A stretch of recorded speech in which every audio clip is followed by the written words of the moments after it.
fun and training with the three of them as we were preparing some questions, and they really are top performers in this area. So I'm going to ask them a series of questions, and then if time allows, we're going to send out our roving reporter, Dan, to ask you some questions that maybe you would like to have answered. So our first one is, how do you communicate with your host during the host coaching process? And I think that was Lorri, am I correct? Yep. Okay. I communicate with my hosts at the show when I'm scheduling their show and handing them their host packet. I'm very faithful about using the 3-call phone system, and I use email. I don't text, and it's not that I don't like text, but I live in a town of 697 people, and there's no cell service there, so that's not an option for me. But I do use Facebook, but I do try and make sure that I do a majority of my communication in person or on the phone, and that's simply because a host can't hear your warmth and sincerity with electronic communications, and electronic communications definitely have their place in time, but never at the expense of them hearing your voice. And so I do a lot of that. It's really important to build a relationship with your host, and it just comes across easier with when you can hear a voice. So I do that, but one of my most memorable quotes that I've heard over the years with Pampered Chef is that our business is flexible but not optional. And I think that that's really strikes true with host coaching, because there's a lot of different ways you can do it, but the key is to just do it, because host coaching is, I would say, my #1 key to success. Great answer. We can take that quote and just wrap it all up right there. Okay, Phil, you have the next one. How often do you communicate with your host actually during the host coach process? So once a week is what I do. I take the 3-call system and I just kind of turn it into a once a week. And I got that from Judy Joel, so thanks Judy, those you guys know her, she's awesome. And so every Monday I just grab my pile of manila folders. This is how simple and duplicatable, that's I know. Thank you. that my system is. I just grab my pile of folders that my host for that month, basically, and I call every one of them throughout that week at some point. So I can grab it if I'm okay on Monday, I can get it done on Monday. If I'm busy on Monday, I can do it on Tuesday, so on and so forth. And that's basically it. So I at least just stay in a pile in my office, and I grab them on Monday. I love that. Well, I know when we chatted, just like, I just grab it and call Monday and Tuesday. I'm like, how simple. I love that. Okay, Phil, you have the next one too. What tips do you have for getting your host to invite a lot of guests? Okay, so I do the address label template and the mini catalogs. Not a necessity on the mini catalogs for any, I used to do the postcards. You could do, some people mail them in an envelope, I mail them by themselves. You just have to make sure you fold the stickers around correctly or the post office gets mad at you. And I got that from Cora. I fought this for years. Missy can quote or testify on this. I didn't want to do it. I'm like, it's going to take me so much time, so on and so forth.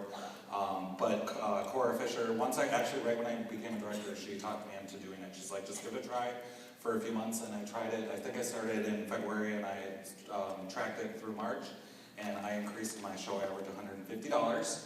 And I did over 110 shows last year, so do the math on that, how many extra dollars in sales that was. And I just want to make sure. I also talked to my host about the benefits they're going to get, and what one of the gals said it on the video, that it's our responsibility to tell our host how to have a good show. It's not their job to go out and invite people, and we're doing them a disservice by not telling them what it takes to have a good show, and it might take a little bit of work, but they need to know that. I love how you increase $150 average per show. Anybody in here would like to increase your show average by $150 every single show? Now we know why he's just back from Hawaii. Yeah, exactly. 150 times 110. Okay. Real quick, I also these are communication cards. There's a name, cooking show marketing card from Merrill, and I send these to my host right after they get their host packet. It's just another nice, cheap way to communicate, and it tells them how to have a good show right on the back. So another layer. Another layer, yep. Okay, great. Lisa, how do you actually manage the invitation process? Well, I tell the host at the time they book their show that they'll be getting 2 emails from me. One is going to be from my personal email address, personal website where they can send out invites as reminders, and the other one will be from my personal email address, and that has instructions on how to fill out, save, and email me back the guest list that Pampered Chef provides. I send out the invitations for my hosts. I always do it 10 days in advance, so their guests have plenty of notice for their show. I also use the labels, the host labels that Pampered Chef provides for the mini catalog invitations. And I've been using mini catalog invitations as invitations for about 3 years now, and ever since I switched, I earned Excellence Award in personal sales. Okay, so another note, change that, and you could be winning Excellence Award. Awesome, great. Lorri, how do you ensure that your guests actually receive some kind of reminder? Because we know that reminder is so important. I actually really coach my hosts to do this because these people are her friends. And again, I'm all about making a personal connection, whether it's me with my host or the host with her guests. But like Philip said, you got to teach your host how to have a good show. Well, part of this is it, and I do ask her to do the reminders. If she's used a personal website email, that system does the automatic reminders, which are great. This is also the perfect time for her to send a text. For those people that are texters, they're like, that's how my friends communicate. It's a great way to do that. But during the second call of the host coaching, I will talk to my host about why reminders are the key to having a good show. And I put it this way. It's like getting that reminder phone call from the dentist. Everybody appreciates it. No one's ever offended when you get that phone call. We're all so busy that the reminders are really helpful. And while the show may be a priority for the host, it isn't for her guests, and they may just forget about it. And when I set the expectation that not only can your guests forget, but they probably will forget, it really stresses the importance of not skipping the step of reminders. And I also do the funny little, you're going to clean your toilet anyway, so you might as well have 15 people there instead of 3.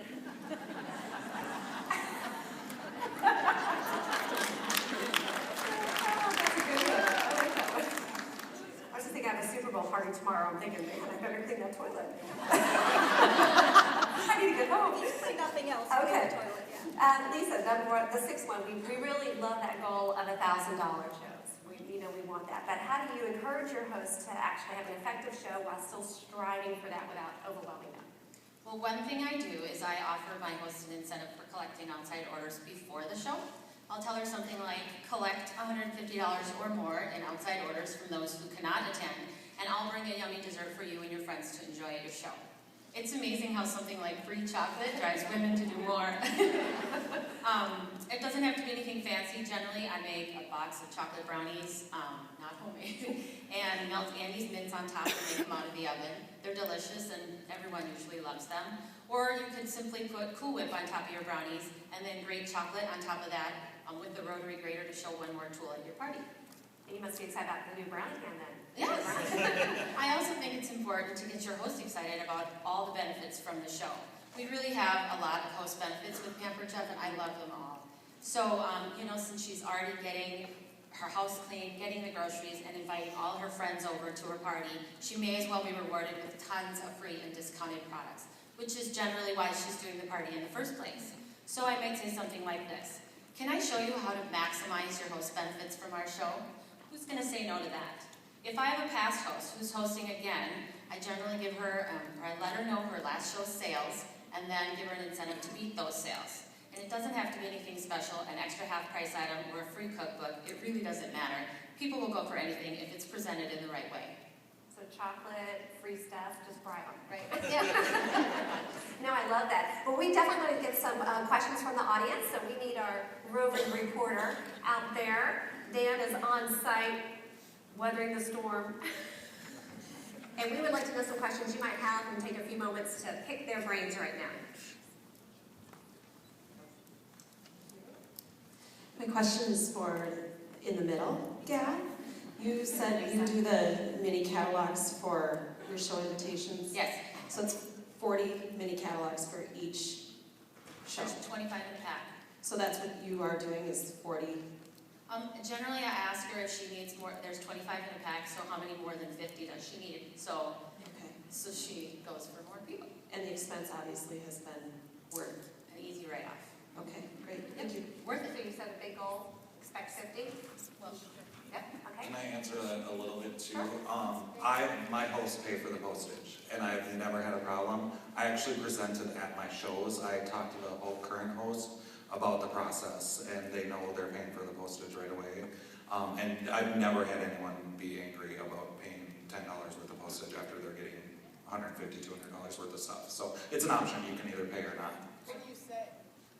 I basically just tell them, I ask the host, I'm like, okay, what did you have to do to host a show? And they go through it, and I'm like, yeah, and I'll send out the invites for you, and I'll just let you know what you owe me for the postage. That's simple. Very good, thank you. Dan, who do you have out there? Are they awake? Nobody. Do we need to do some Macarena? Make them run. That sandwich? Yeah, make them run. Run, Dan, run. It makes me run in my heels, so. God bless you. Really, the macaroni?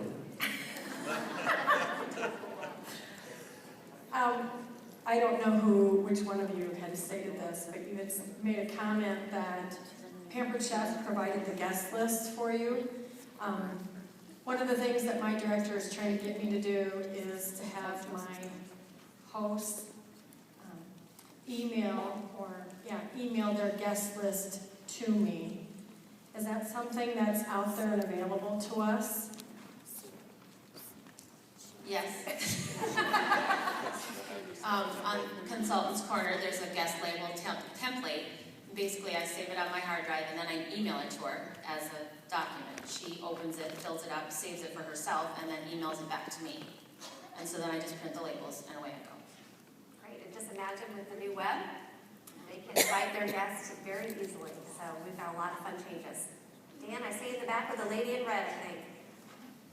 Philly, you had mentioned something about the cooking show cards for Merrill. What were exactly are they? They're called the Cooking Show marketing cards. It's just a postcard, and on the back it says, this is how to have a good show, basically. It says invite over. Or you can put your information on there. I have a picture of me, which is really nice. It makes it personal, and it's 31 cents now to do it. And I send that right after they get their host packet, like the next day. If they book the show at the show and I give them their host packet, the next day they're getting a postcard. So another layer. Dan, are you still out there? Yeah, we have one more. One more, okay. I'm going to go back to the questions about getting guest lists from your hosts. How do you overcome objections? I've hit this on a number of times where hosts are reluctant to give up that personal contact information of their guests. They're afraid their friends are going to be mad at them. They're going to end up on. How do you just address those objections and get them to give you? I told you it's a baby game here. Get them willing It's the to scary give question, you. Phil answered. Well, I mean, I think it can't just be my problem because I've hit it a lot. Yeah, it's not just your problem. It happens to me all the time. I think the key is I really believe having the host at the current show talk about the process of doing it. It's what happens. I don't tell them they have an option. It's not that they don't have an option, but it's just this is how it goes.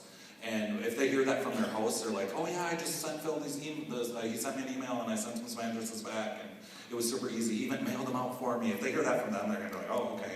But you're not gonna get it from everybody. I do not send out invitations for every single host. Some people choose to do email and text, and that's fine with me. So, I just don't present that as like, oh, you can do this, or you can do this, or whatever. I just say this is, and you give examples of, I had a host that sent me 60 addresses, and I sent out the invitations, and they had 20 people that, just give examples of how it worked for others. So you kind of paint the success of what they can have at the previous show. Absolutely. And just lay out the guideline. Yep. Because you are partnering with them. Yep. Great. So deal with the objections beforehand, I think is key. Awesome. So don't you think they did a fabulous job?